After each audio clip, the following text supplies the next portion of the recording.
that's the way unhelpful stereotypes get spread around too. I mean, I know a lot of the VSOs and a lot of the organizations here in Washington. One of the big issues is to remember that so many veterans are thriving, and that we need to do that delicate dance between supporting and championing, especially in the employment realm. Like, employers don't need to be nervous about hiring veterans. They're civic assets. I mean, these are natural leaders. These are people who stuck their hand up in the air to serve. Like, that kind of person is going to be good to work for you, whatever you do. So to do that dance where we're realizing that as a group, these are remarkable people, and there are some who are struggling at any given point in time. That can shift over time within each person, but also, we certainly are here not only to help alleviate suffering among that group, but also to help people. And I always say just reclaim or sometimes claim for the first time. Some of these people join up when they're really young and come from some tough circumstances. That it's not just getting rid of suffering, it's really helping people claim lives of purpose and lives of joy. And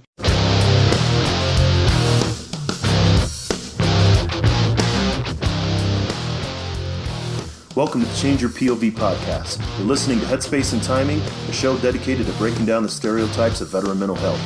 I'm your host, Dwayne France. Let's get ready to make sure that your headspace and timing set correctly.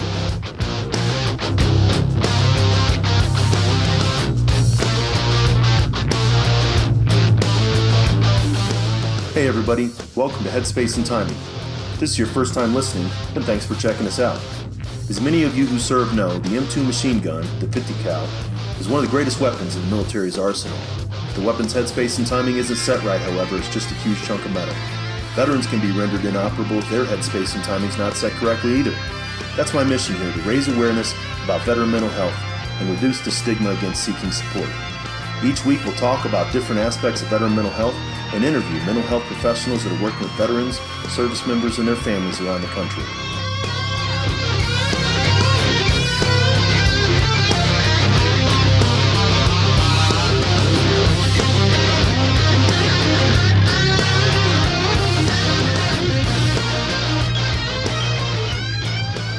Thank you, folks, for showing back up to listen to another episode of Headspace and Timing, a podcast where we're trying to change the way that you think about veteran mental health. I'm really appreciative of our guest today to be able to take the time out of her busy schedule to join us and talk about veteran mental health. Dr. Heather Kelly is a member of, or is the lead military and veterans policy person at the American Psychological Association, and so she's with Division 19. With the those of you who are clinicians who are listening, you're very familiar, I'm sure, with the APA Division 19. But I'd like to welcome Dr. Heather Kelly to the show. Heather, welcome. thank you so much. I'm so delighted to spend some time with you all. Yeah, no, that's great. We really appreciate it. This is it's been pretty interesting, the number of clinicians, the number of service providers that are interested in coming on and talking about veteran mental health. For some reason, we don't do quite as much as we probably could to sort of get the word out about veteran mental health. I agree. So I'm delighted that you provide this opportunity for everyone to talk and hopefully spark more discussions about it. So, as you mentioned, the APA created a new job title for me, although I've been here for almost 20 years in various roles, lobbying on Capitol Hill and in the federal agencies for military personnel and veterans and their families and their communities. As of June 1, just a couple of months ago, APA created its first director of military and veterans health policy within our practice directorate and practice organization. And that's me. So I'm delighted to come on in this new role where I not only lobby for the research portfolios, but also really holistically work on all issues, including all clinical issues that are relevant for military-connected populations and the psychologists who serve them. So it's a wonderful opportunity. Yeah, and I really appreciate you taking the time to come on the show because you have a very national level view of some of the challenges that veterans face, some of the different things that the mental health community is trying to do. And so while veteran mental health and and everything may be at the very local level and where resources are. I assume you have a very broad view of some of the overarching problems that face the veteran mental health. Yes. So in my current job, I really am tasked with focusing at a systemic level and a federal level, although what that often means is staying in really close touch with military personnel and veterans and their families and military and veteran VA psychologists who are doing the work at home in communities. So I certainly try to talk a lot with everyone really on the front lines of all this work, but also my job is really to raise those issues to a federal level and be one of the voices, a liaison, if it were, between the psychological community and providers and our consumers who are veterans or military personnel, and then the members of Congress who make laws and direct policy that directly affect those populations, but also the federal agencies themselves. So I spend almost as much time within the VA working with everyone from the secretary to the psychologists in the headquarters offices here and to the psychologists out in the VA medical centers. I spend as much time within the agency trying to figure out what's going on and what we can do to affect some systemic change that will make things better, as I do yelling at members of Congress and their staff to do well and do better by veterans and their families. So, I mean, and that's definitely appreciated both as an individual practitioner here. We can get focused on, closing the door and obviously the clients that we serve, and not a lot of clinicians are directly involved in kind of advocacy. You and I were talking before we got on the show that I'm doing some at a local level, but that's not something that a lot of the practitioners, especially those that are working with veterans, really get involved with a lot. It's true. And part of what I would love to talk with everyone about, and part of why I spend a lot of time out on the road at various conferences or at VAs or in communities, is to encourage veterans themselves, but also psychologists who serve as federal employees in the VA or in DOD, to remember that your rights as a U.S. citizen don't stop at the door. Well, they stop at the door, but they don't stop when you walk in as a federal employee. And I have a lot of psychologists I work with who say, so what am I allowed to do? What can I do with the expertise that they have, but to still be serving their day jobs well? And I have this little quick mnemonic, was just, you're fine to still retain all of those rights within the Hatch Act, all of your rights as a private citizen to talk with the government, as long as you do it on your own time and your own dime and your own device. So there's an independent of APA. We have a section, as you mentioned, Division 19 for military psychologists. We also have a section of our public service division that is dedicated to VA psychologists. But there's also an independent organization, and we have a lot of overlap with APA members, but it's called the Association of VA Psychologist Leaders, or AVAPEL. And they really it consists wholly of VA psychologists. And they spend a lot of their time, again, on their own personal time, with their own personal money, with their own personal phones or computers. And I work with them to really learn what's going on and understand what are the changes necessary or additional emphasis or support or funding that should be going to make sure that veterans are getting served more comprehensively by the VA. So there are lots of opportunities to engage in advocacy and just to use the skills that you all have, but also the passion that you have. There's a reason why you are working with these populations and you care deeply about them, and I do too. And so there are still opportunities for you to be involved, to be in your local communities, to be coming to Washington, as long as it's on your own time and you're representing yourself as yourself. We really could use all of that expertise and that energy that you bring to the conversation. It's great to hear that at that level that, and not that I don't doubt that mental health professionals in the VA are not involved, but you don't see it very often. I think.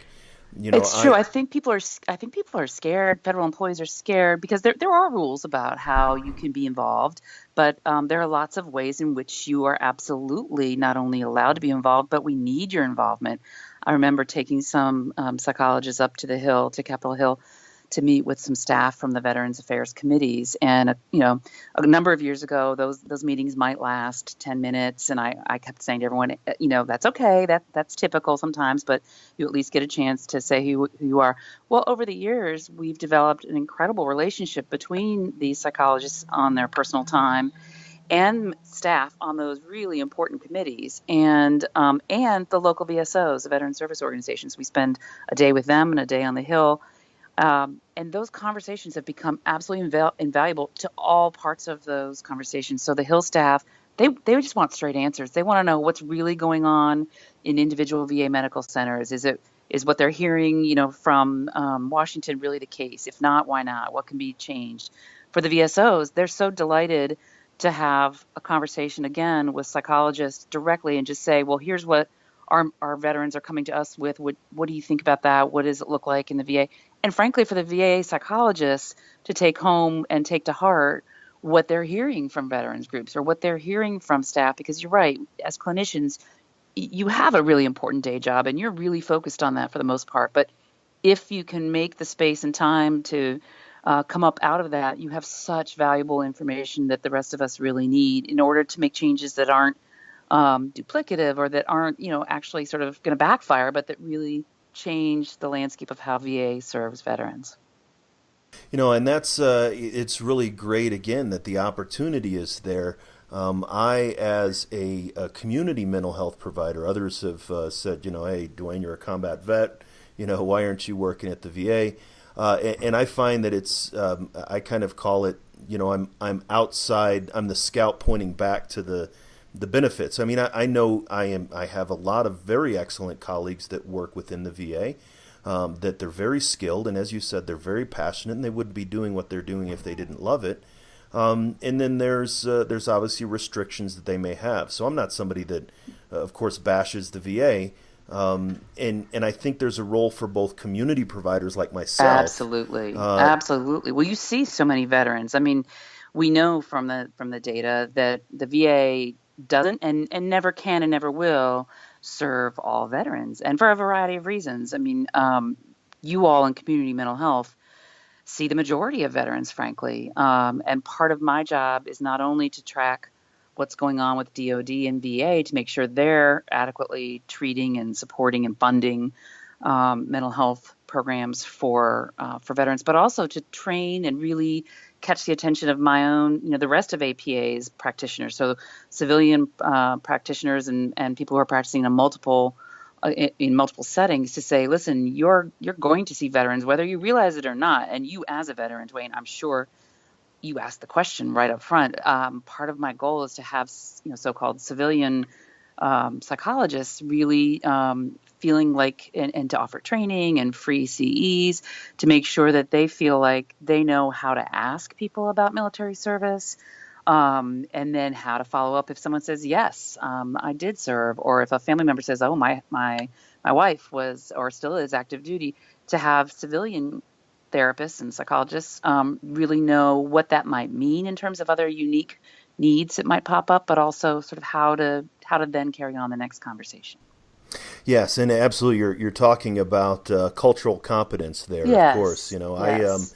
my is veterans, and I see both veterans and spouses exclusively. Really, is how our clinic here in Colorado Springs is set up. But if somebody comes in my office, it's set up like a retired first sergeant's office, right? I mean, it looks like you got maps on the walls, and I've got somebody was in here earlier looking at my coins, and yeah, it's there, and there's sort of that automatic buy-in. But yes, but I think it's very necessary that those who have never served and who don't have that lived experience necessarily be able to develop the cultural competence, the understanding, because just as I point back to the VA and say, the VA is doing really good work, and a lot of them are very excellent clinicians, we out in the community really need to catch up with if you're not familiar with the unique aspects of veteran mental health, you really need to take the time to learn, because there's not enough people like me, yes, a combat veteran who is also a clinical mental health counselor in the field. Yeah, you're kind of a unicorn, and we love our unicorns, but we need to help everyone else get to at least some semblance of that. And listen, it mirrors the same civilian military divide we hear a lot about in the population. It's not as if psychologists are immune to that. So most psychologists are not unicorns like you, in the sense that most psychologists have not also served in the military. We have thousands who have, obviously, but that's part of our job, is to say, listen, this bridging as a therapist to people who've served and their families is the same kind of work that needs to go on, I would say, that our civil society needs to be working on, which is both sides understanding what military and veteran life is like for a lot of, and there are multiple universes that those, it's not like there's one military experience or one veteran family, but to really understand each other. And it's an extension of clinical skills. People who are seeing clients, you know how to ask questions, you know how to find out where someone is coming from, both literally and figuratively. And we just want to extend some of we want to give questions and ideas to civilian psychologists about, here's something you might ask, or here's a relationship in terms of what the data tells us between maybe what might be some unique experiences and some of the mental health challenges or resiliency that follows. And so we just want people to be better informed so that they feel comfortable talking with each other. Part of it is we also want military and veterans and their families to feel comfortable going to a so-called civilian provider, Right. because there are so few of you, so that we need both sides to be willing to engage in that conversation in a way that both come out thinking, well, that was kind of cool. And I know a lot more about each other, and then you can move towards some of the more clinical issues. No, I've actually had this conversation a couple of different times about the fact that those who have never served, especially mental health professionals, taking the time to learn and understand veteran culture and not requiring, this goes back to any type of cultural competence, not just military cultural competence, but not requiring the client to teach us about their culture, but taking the time to learn about the culture separately so that we can best serve the client. There are lots of opportunities. I mean, there are free modules of training out there. I mean, we want to offer it a million different ways and a million different forms for everyone to soak in, however's most helpful. But I mean, you can go on the VA website. There are wonderful free training modules about military and veteran cultures, and I always say cultures plural for exactly what you and I are talking about. You can go on there as a mental health provider now and get CE credit. There's a wonderful group called Psych Armor that you might, I think you and Marjorie have met. And so my dear friend Marjorie Morrison started a group expressly to address this military-civilian divide, and it's called Psych Armor. You can go on their website. You can take free courses that are vetted by experts. I sit on their healthcare committee with a lot of really fine researchers and clinicians. And so these modules, and it's for everyone from mental health providers to corporate employers to educators. They have a bunch of sort of schools within their courses, but they're free online courses about a lot of these issues that are just, again, designed to help people feel more comfortable and more competent in beginning to work with people who've served. Yes, and I appreciate that you brought that up. Absolutely, Psych Armor is an excellent resource. I've presented several different times on how to develop cultural competence for providers or even anybody, case managers, peer support specialists, anyone in the community who's interacting with the veteran.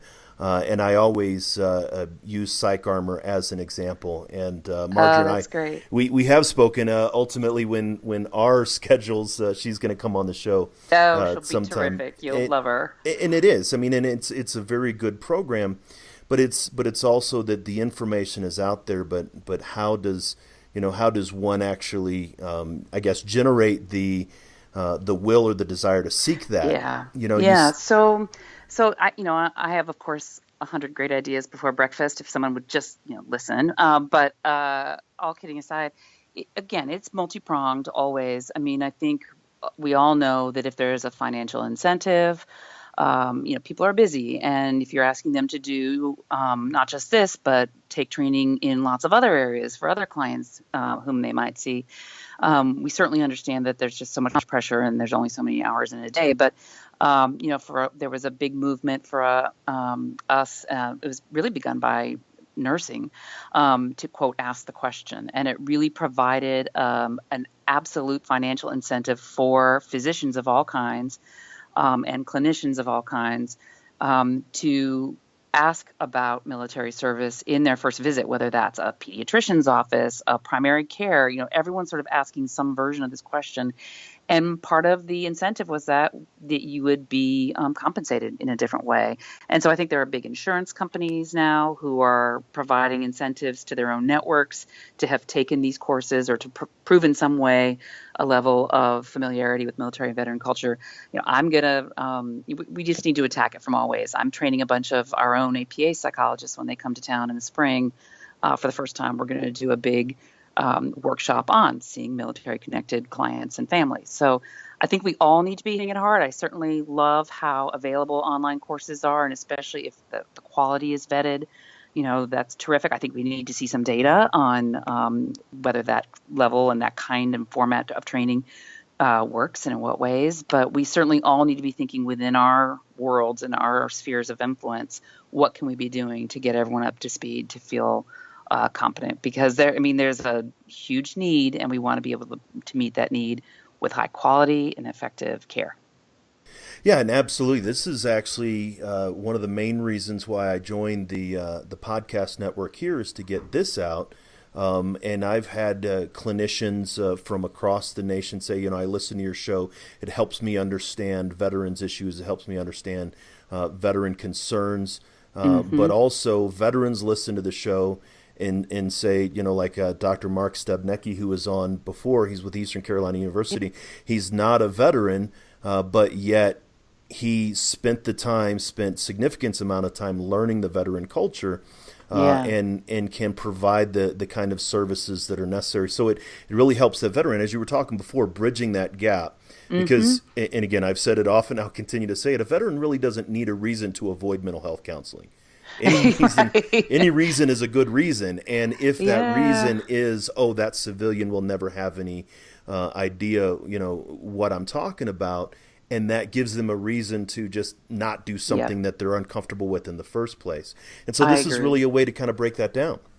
I agree. And we have to be really creative in lots of ways to avoid that exact issue. So, again, I'll come back to the VA just because it's a huge health system that's been quite, and whatever you hear, it's been quite innovative in a lot of important ways.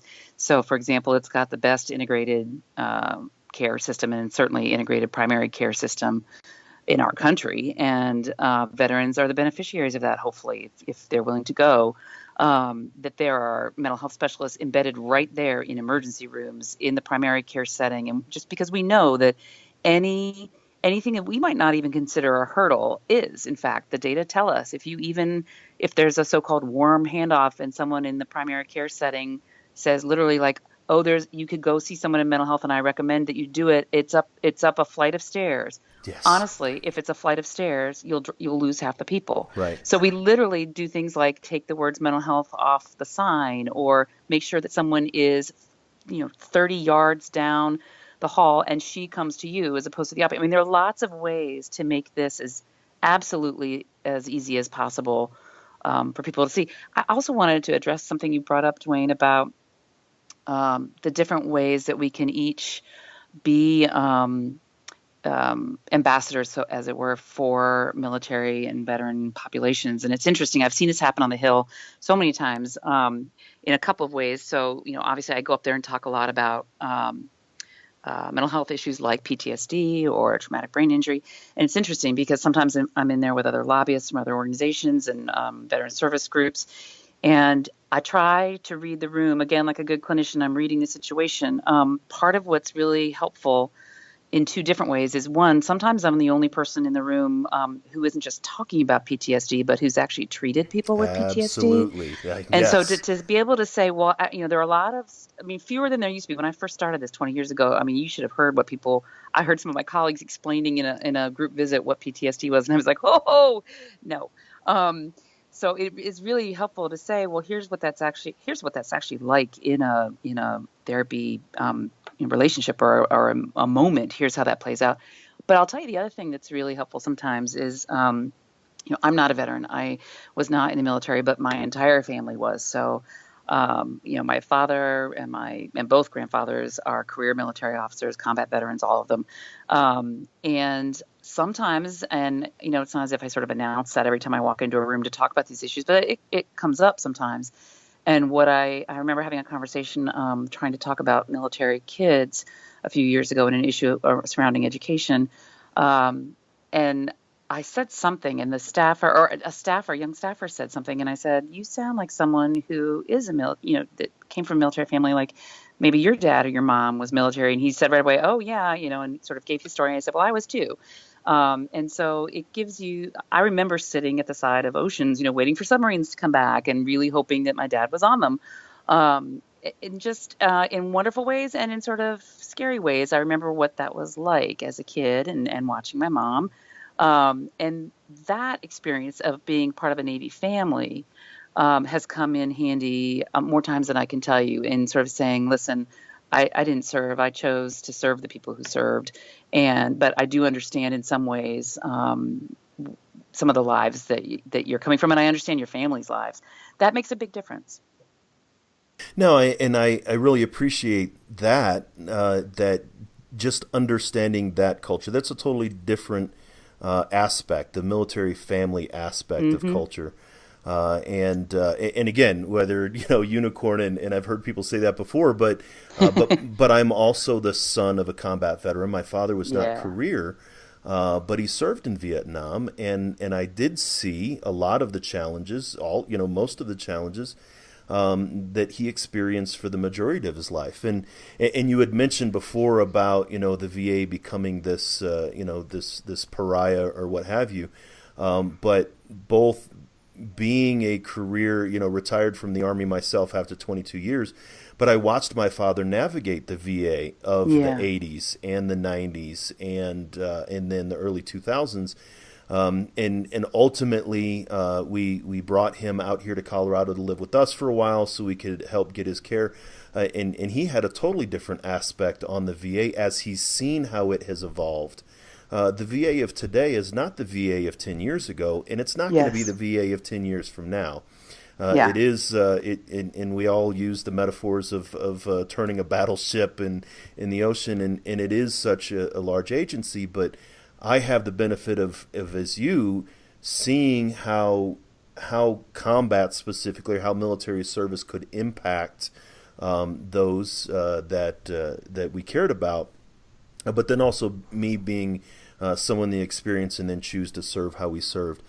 It has evolved over time. Have you you've seen that? I think I have, and it's interesting. I got asked the same question by a reporter for Stars and Stripes a couple of weeks ago. I think everyone's probably seen, there have been a bunch of films and documentaries that have come out recently this fall relating to military and veteran life. And one of the big ones, Thank You for Your Service, that came out from Universal just to the public, was just released about a week ago.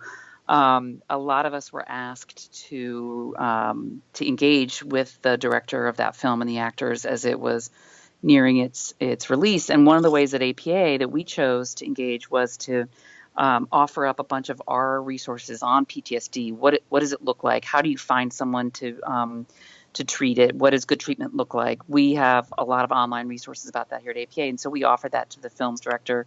And they created a whole website that's right there at the time. When you click on the film, there's a box right there saying, "Hey, this is some version of, if this movie brings up anything for you, click one of these, and we'll take you to resources for help." And there's a box that says, "I'm a veteran," or "I'm a provider," or "I'm a family member." And so the reporter was asking me, sort of not only about providing resources for the film, but the film is based on real life stories of veterans, but it's based on David Finkel's book, which was about 10 years ago. And so the question was, does the film portray mental health in a certain way, or the VA as it's portrayed in that film? What do you have to say? And I have to say, I echoed what I heard Secretary Shulkin say after we screened the film together. And he said, listen, this was absolutely their personal experience, so it is what it was. but also it is what it was. So this is what the experiences they had with the VA, not all of which were positive, but some of which were life-saving, frankly, happened in that context. And hopefully we all use that film and all the other experiences and don't get defensive about them that we hear from veterans, that we take those as fuel, frankly, fuel to get energized, to change the things that are not working well, to make that battleship turn more quickly, to demand that it turn more quickly and effectively. So I use that as, these things worked well, but oh my God, that should never happen on our watch again, whatever it was, So let's make sure that we're talking about that very explicitly. So I think there's a way to push, to constantly demand from the VA that it do its best and that it change to do its best without trashing the VA. Because, in general, veterans are so very happy. They get superb care at the VA overall. So we want to make sure that it's just really well resourced to continue to do well and to do even better. That puts me in mind some of the work that I do with veterans, and this is really coming directly from dialectical behavior therapy, is that we accept that at this moment we're doing the best that we can, and we can always do better as well. Exactly. And that sounds like maybe the big VA collectively needs to go through DBT, but really conceptually, the VA right now is doing as best as it can, and the individuals within the VA are doing as best as they can. Yeah, I mean, it's a huge, huge system. It's a huge healthcare system, and I keep saying to everyone on the Hill and to my own members, listen, I mean, we're in this for the long haul. What other massive system do we expect to get right and then stop? I mean, this is something that there will be constant tweaks, and that might be too small a word even there. I mean, it's going to need constant shaping and reshaping and the research, the health systems research that's going to tell us what's working, what's not. And we shouldn't ever expect, I mean, people who say, oh, Congress, it's constantly working. It needs to constantly be working on the VA. That's why there are standing committees that do nothing but.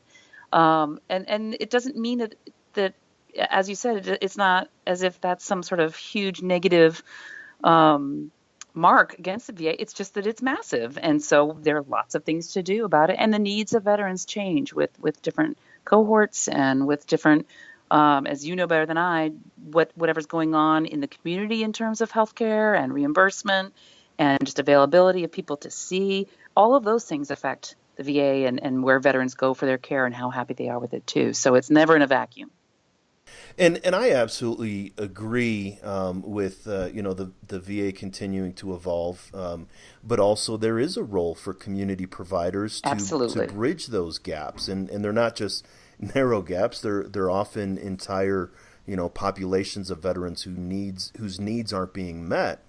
But that's my sort of outreach to my local community of providers, to say, us as community providers who are culturally competent or who are willing to become culturally competent, step into that gap and partner with the VA. It's not an adversarial position. It's not, we're not on different sides of the chessboard. Yeah, it needs not to be. And your approach is exactly what obviously I would want to see too. And part of I testified every year before the appropriations subcommittees asking for a certain amount of money and for initiatives and for research, for clinical care. And part of what I always say is, of course, there always has been, there is, and there always will be a component of community care. And that's absolutely a positive. It has to be a collaboration. And part of that, because there are big moves towards what a lot of us call privatization right now that are very concerning to me and to APA. And I will say that everyone in this town seems to have a different definition of the word privatization. So lots of people are going around saying they're not for it and then doing things that seem very much to be pushing it, which we're on record as against. We want a very strong, fully resourced VA system that also collaborates with communities to provide care in the community. And I guess the things that I mentioned to members of Congress that I would say here again are, the VA has has incredibly high standards of training and monitoring and supervision of its providers, higher than anywhere I've seen, certainly. And so you exist in your community, and isn't that fabulous? There aren't, to come back to the unicorn analogy, there are plenty of places where you don't exist or people like you don't exist. Right. And so I can't tell you the number of young staffers who would look at me and smile as if they were giving me a gift and say, I know how to solve the access time, wait times and access problems at the VA for mental health. We'll just say everyone can go into the community. And you and I both know that in geographic places where the VA, it's tough to get in to see a mental health person at the VA. It's likely even tougher to get someone at community mental health or in the community private sector to see, because those are, you guys are few and far between everywhere. And the VA does come in and hire a lot of good people wherever you are. So A, there might not be appointments in the community. B, if there are, we want to make sure that those providers are adequately trained and, Exactly. again, held to the same high standards that the VA holds its mental health providers. We don't want anything less for our veterans. So Right. that's easier said than done, frankly. But that's part of turning the battleship, is turning the waters with it, frankly, in the communities in which it exists. And that's where there's a growing network of course, nationwide, with Anthony Hassan, who was Yes. actually on one of the earliest podcasts here, in the Cohen Veterans Network, that is Yes. coming alongside and collaborating.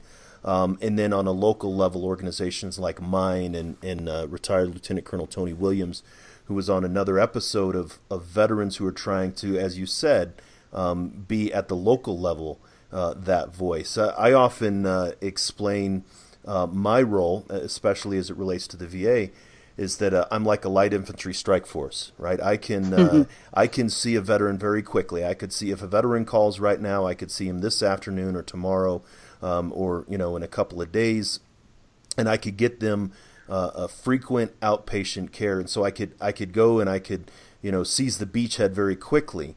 However, it's likely that veteran for the long term would be better served at the VA. So the VA is more like a combined arms brigade that brings all of the resources to bear that I, Yes. as a community provider, couldn't provide. It would be difficult, and it has been difficult, for me to get a veteran into Grand Island, Nebraska Substance Abuse Center, or Sheridan, Wyoming, or even the Denver VA PTSD program. It's much easier for that veteran to get in if they're working with a VA mental health provider. And so, Yes.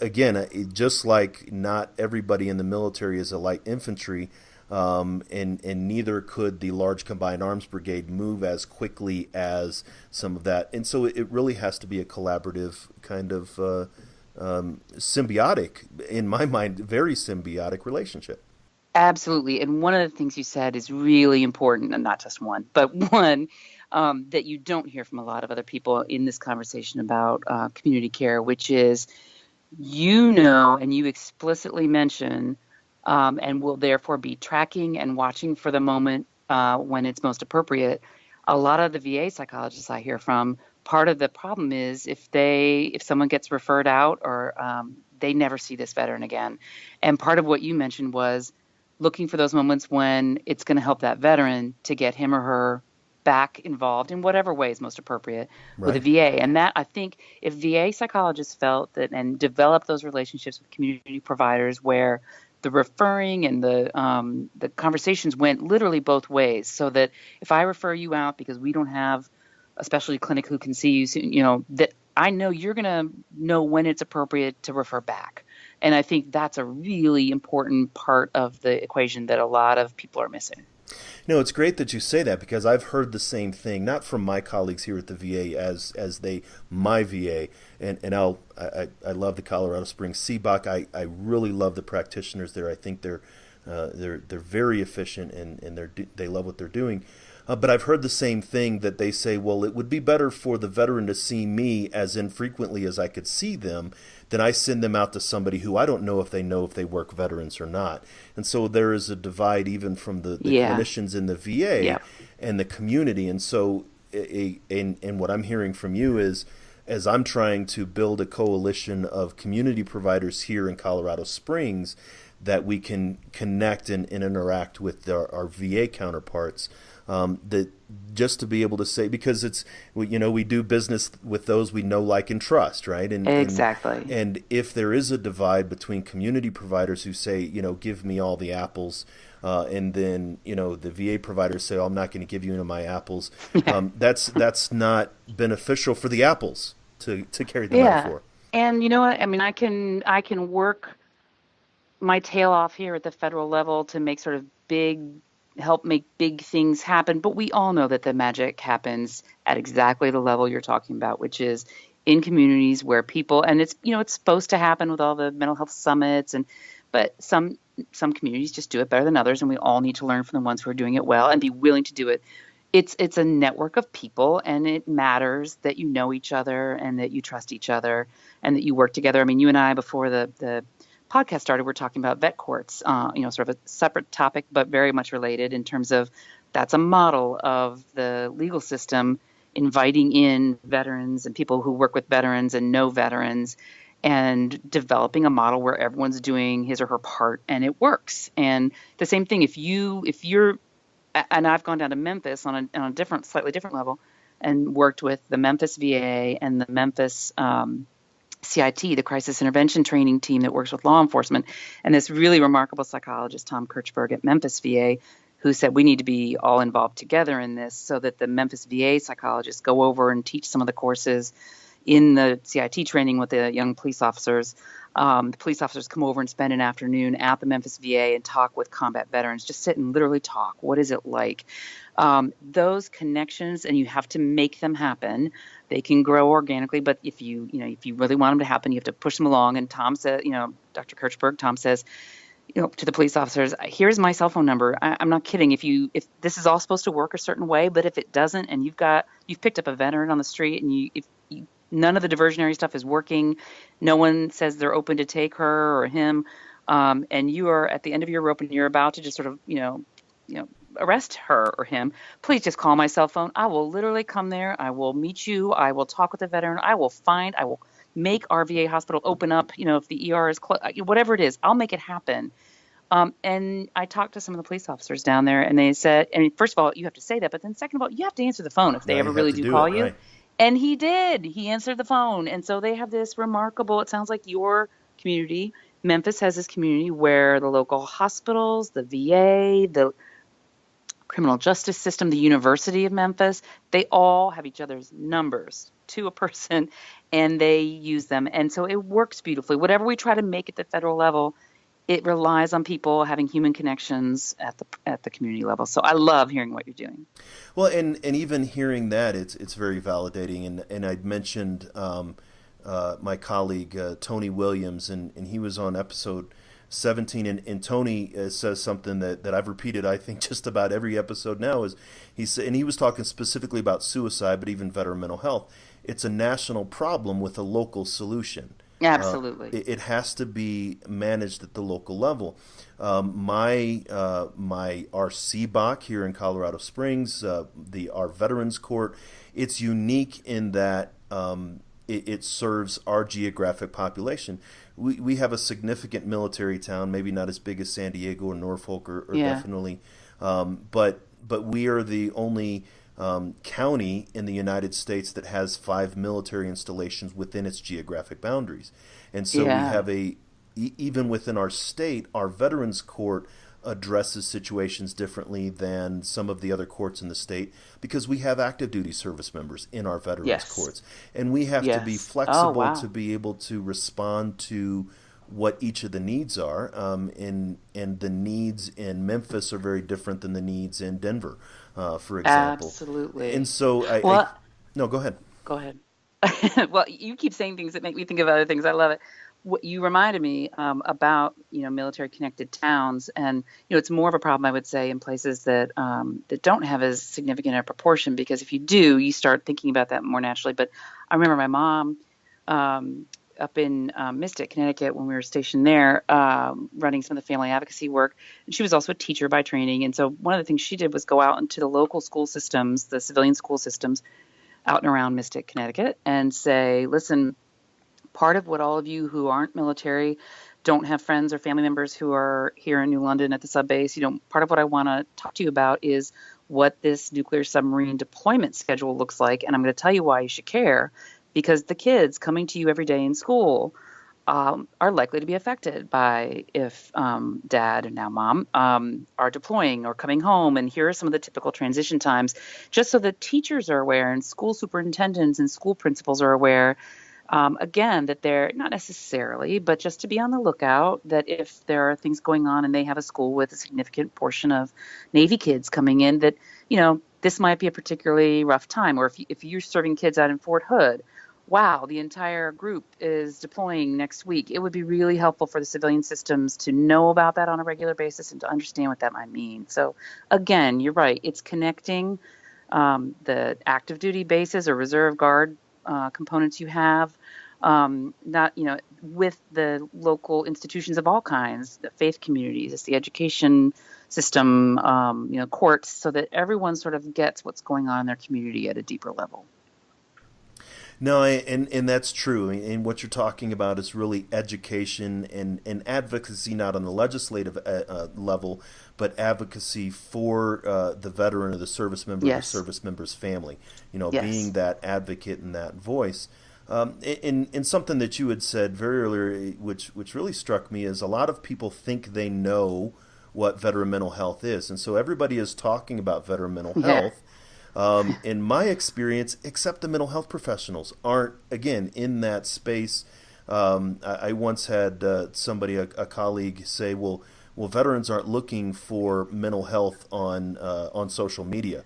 And I said, have you seen Facebook lately? Yeah, Because no they kidding. sure are. What? Right? Yes, I mean, they this sure is, are. but the idea is that they're nobody's talking about it, and they are talking about it. But Absolutely. but if we as mental health providers are not in that conversation, people who are not as familiar about the unique needs of veteran mental health aren't. They're going to talk about it anyway. Yeah. Well, and also, that's the way unhelpful stereotypes get spread around too. I mean, I know a lot of the VSOs and a lot of the organizations here in Washington. One of the big issues is to remember that so many veterans are thriving, and that we need to do that delicate dance between supporting and championing, especially in the employment realm. Like, employers don't need to be nervous about hiring veterans. They're civic assets. I mean, these are natural leaders. These are people who rose, stuck their hand up in the air to serve. Like, that kind of person is going to be good to work for you, whatever you do. So to do that dance where we're realizing that as a group, these are remarkable people, and there are some who are struggling at any given point in time. That can shift over time within each person, but also, we certainly are here not only to help alleviate suffering among that group, but also to help people. And I always say just reclaim or sometimes claim for the first time. Some of these people join up when they're really young and come from some tough circumstances. That it's not just getting rid of suffering, it's really helping people claim lives of purpose and lives of joy. And better than I do, a lot of what people miss when they're no longer in the military is that sense of mission and shared purpose. And that's part of the goal of those of us outside the military is how do we help you keep serving in different ways? But again, to recognize not everyone is suffering, but those who are, there is treatment. It works. I just came back from a combat PTSD conference with the Strong Star Consortium down in Texas, and that's a huge DoD and VA research consortium, and they're doing remarkable work. And part of what they're trying to figure out is why do some of the most effective treatments we have for PTSD not work quite as well often in these military populations? So those are questions we need to be tracking and figuring out. But the message overall and this works for suicide prevention, this works for just treatment in general, is that we have treatments that work. It's our job to offer hope and to not offer it lightly, but we know that these things work. And so we need to offer that hope as bridging the divide between people who are nervous to come in or don't know how to seek help or who's going to be effective in working with them. That's the overall goal, is that there are treatments that work, and we will come find you as much as we will offer it and hope you come to us. Right, and I think that one of the things that I firmly believe is we as mental health professionals are carriers of that hope. We have Yes. we're the not the soul keepers of the hope, but we have the skills and the ability to help shepherd that rough transition piece. Absolutely. As this our episode is going to air after the first of the year, and I invite everyone to go back and look at this or listen to the series that we had at the end of December. But talking about beyond just PTSD and TBI. And one of the things that I believe, Heather, one of the reasons why the treatments for PTSD don't always work for every veteran is because it's not always PTSD. You Right. know, as you even mentioned, that lack of purpose and meaning. I actually work more. Not all of the veterans I work with deal with PTSD or have concerns around PTSD. Oh, of Every, course not. every Yeah. single one of them has concerns about purpose and meaning in their post-military life. Yeah. And Yes. so we as clinicians have the training, the experience. There's this whole branch of psychology called existential psychology that can help a Yes. veteran. And so Dr. Yalam and Frankel and Rollo May and we as clinicians know these skills and have the techniques. We just don't know that we need to apply them to veterans because those clinicians who are not familiar with veteran culture think that PTSD is the thing. Is the only thing that's going on. I could not agree with you more. Well, and we're seeing a lot more conversation about moral injury and that different kinds of trauma carry with it different kinds of feelings about guilt or shame or what we're kind of lumping into moral injury. But these are all issues that are important. And again, depending on the age at which people are getting out. I mean, these are issues you'd be having if you were 32 and not a veteran too. So I think you're smart to bring the focus back to, again, paying attention to the individual in your room, in your practice, in your group, and not assume going in what's going on with everyone, but that remember you're not just sitting with a veteran, but you're sitting with someone with whom you have to have a conversation to figure out what's going on.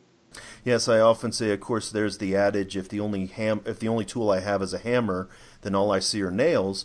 But Exactly. the reverse is also true. If the only thing I see is a nail, the only tool I'm going to use is Right. a hammer. Even though I have all these other tools, if I just think it's one thing, I'm only going to try to use this one thing. I love EMDR, and prolonged exposure absolutely works if it's PTSD alone. But then if you know, as I do, the comorbid substance use disorders, non-PTSD related depression, moral injury, the lack of needs fulfillment, all of these different things that I talk about back in that series, that really letting clinicians know you have a lot more tools than you think, and you really need to pay attention to what the veteran or the veteran family member has going. Absolutely. I mean, if you talk to VA psychologists or other clinicians and physicians, part of what they'll tell you is walking in the door. One of the most common complaints is sleep problems, and I'm sure, seen this with your clients. Or And so, personally, it's yeah, well, as a exactly. combat vet, sure. Right. So, I think we can't be slow to realize that, and you're hearing a lot more about it, but I brought someone to Capitol Hill last 2 weeks ago to talk about this with the Deputy Secretary of the VA came and it was three directors of VA research centers that had something to do with suicide prevention. And, we purposely sort of chose the research centers that might not be what you would think of as suicide prevention on first glance. And one of the researchers was a sleep expert. And he said, listen, sleep is the window to everything. And if you're not sleeping, nothing pretty much is going well in your life. So part of what we treat, and there are behavioral treatments certainly for insomnia and other sleep disorders, but part of what we treat is sleep. And that often in some of those conversations talking about sleep, mental health issues then come up. And that person is often unlikely to have ever shown up for a mental health issue. But he sure will come in because his wife says, your sleep stuff is driving me crazy. Like I can't sleep because you're not sleeping, and then you're horrible with the kids, and you can't hold a job.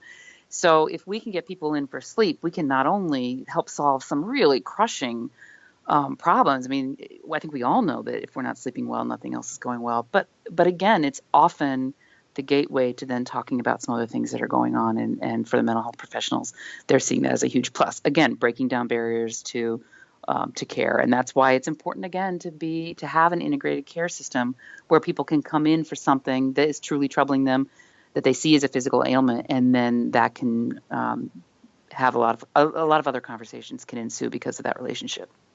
Yes, absolutely, and I know, and I guess as I'd warned you before, I could talk about this for I hours, and I'm know, me certain too. that you could too.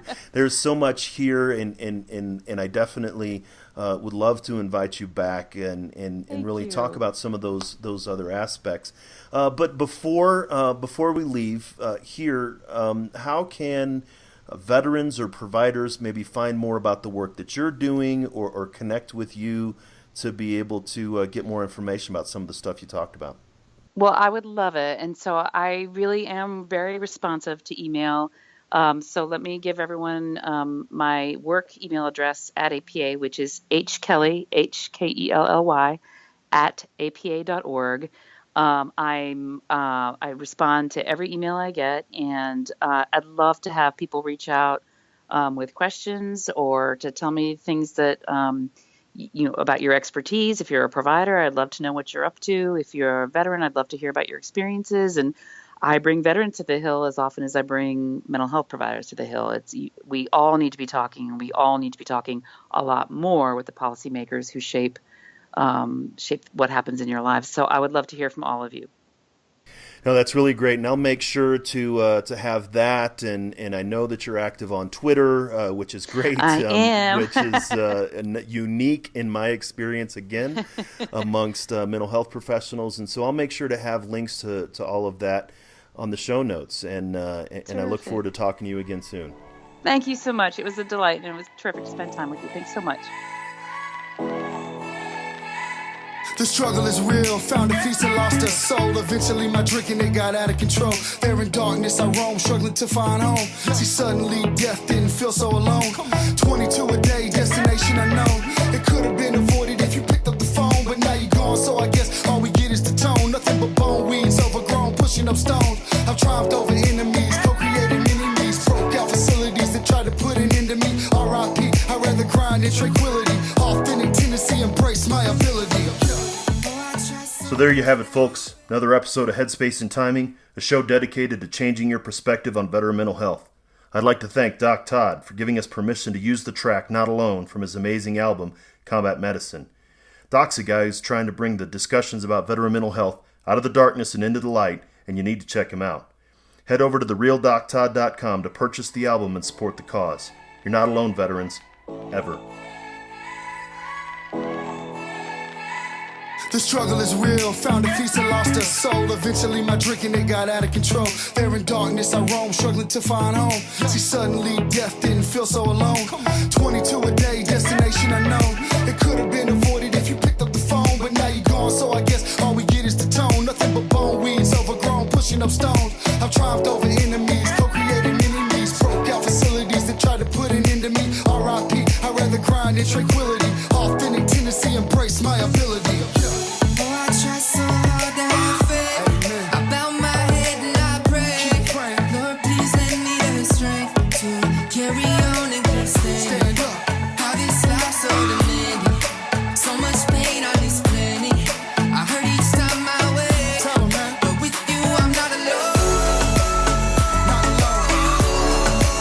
You're not alone. And every time that I fall, I'ma call on you, get myself back up again. Without my Georgia girls, yeah, I'd probably be dead. Cause I'd be taking every med that the VA said. Gave every shred, every last thread of my identity. Conquer my fragility, eliminate the enemy. Deliver me, God, from temptation.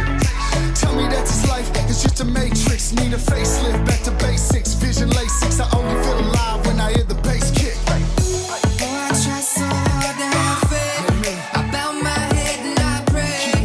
Lord, please let me the strength to carry on and keep standing. How this life so demanding, so much pain on this planet. I hurt each time my way, but with you I'm not alone. Not alone. You're not alone. And every time that I fall, I'ma call on you, pick myself back up again. Yeah, just pick up the phone, you're not alone. Just pick up the phone, you're not alone, man. Just pick up the phone, you're not alone. Yeah, pick up the phone, I'm right here. And I love you guys. Take those bottles out, dog, and pour them in the sink. Take the needles out your arm and the gun away from your forehead. It's time, man, you've been through enough pain, stand up. It's time to stand back up. All my veterans, man, Army, Marine Corps, Navy, Air Force, Coast Guard. Get up, you know. I try